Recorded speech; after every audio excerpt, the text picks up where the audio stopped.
This is not science fiction. What you're seeing is not a movie, not a dystopian future imagined by Hollywood. This is happening right now, on our planet, in our lifetime. From space, the Pacific Ocean looks calm, endless, blue. But zoom in closer and the illusion breaks. Beneath the surface lies something massive, something artificial, something we created. A growing scar floating in the middle of the ocean, a place where plastic outnumbers life, a place we pretend doesn't exist because it's far away, until it isn't. What if I told you there is a plastic mass in the Pacific Ocean made of nearly 1.8 trillion pieces of trash? Not piles on a beach, not bottles drifting by, trillions of fragments, broken down, swirling endlessly in ocean currents. This isn't a warning, it's a fact. Right now, plastic bottles you used once, wrappers you threw away without thinking, and fishing nets abandoned years ago are still there, still circulating, still growing. The ocean didn't forget them, it absorbed them. It's called the Great Pacific Garbage Patch, often nicknamed the Plasticberg. But calling it an island is misleading. You can't walk on it, you can't see it from a plane. It's worse than that. It's a toxic soup spread across 1.6 million square kilometers, an area twice the size of Texas. Invisible at a glance, but deadly in detail. The ocean surface looks normal until you look closer and realize every wave carries plastic. Every current delivers more. The gyre traps it, spins it, grinds it down into smaller and smaller pieces that never truly disappear.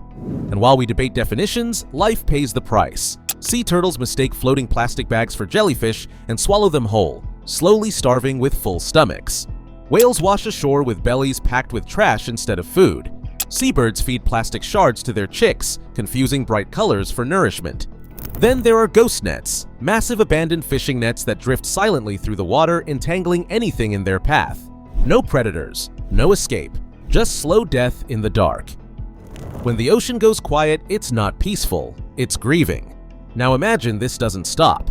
Scientists warn that plastic pollution could increase tenfold every decade if current trends continue. What if the Plasticberg becomes permanent? Not a patch, but a feature of the planet. A new layer of Earth's geology made not of rock or ice, but of polyethylene and nylon. What if future maps label regions of the ocean not by currents, but by concentration of waste? The blue fades, the water darkens. Life struggles to adapt to a world where its habitat is no longer natural. And it doesn't stay out there.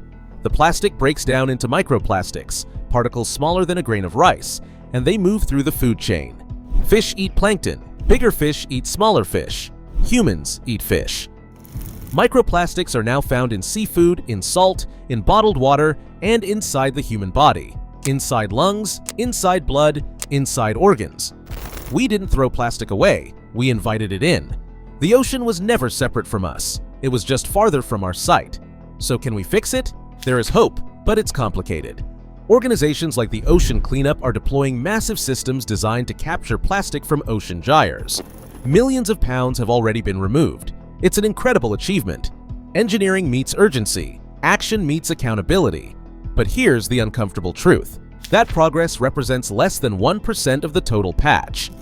Cleaning the ocean without stopping plastic at the source is like mopping the floor while the tap is still running. Which brings the question closer. What if change didn't start with governments, corporations, or global summits? What if it started with you?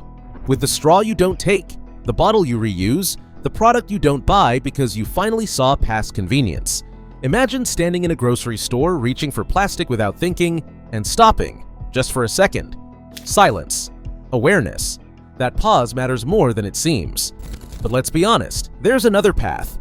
What if we do nothing? What if convenience wins? What if we keep choosing short-term comfort over long-term survival? The ocean becomes thicker, heavier, quieter. Plankton populations decline, disrupting the base of the food chain. Fish disappear. Entire ecosystems collapse. The ocean doesn't just feed us. It regulates climate, produces oxygen, stabilizes life on Earth. Lose that balance, and plastic isn't the problem anymore. It's the symptom. So here's the real question. Not what if the Plasticberg takes over the ocean, but what if we stop it? What if we actually fix this? What if future generations look back and say this was the moment we chose responsibility over denial? The ocean can heal, but only if we let it. Only if we act. Only if what if becomes what now? What if?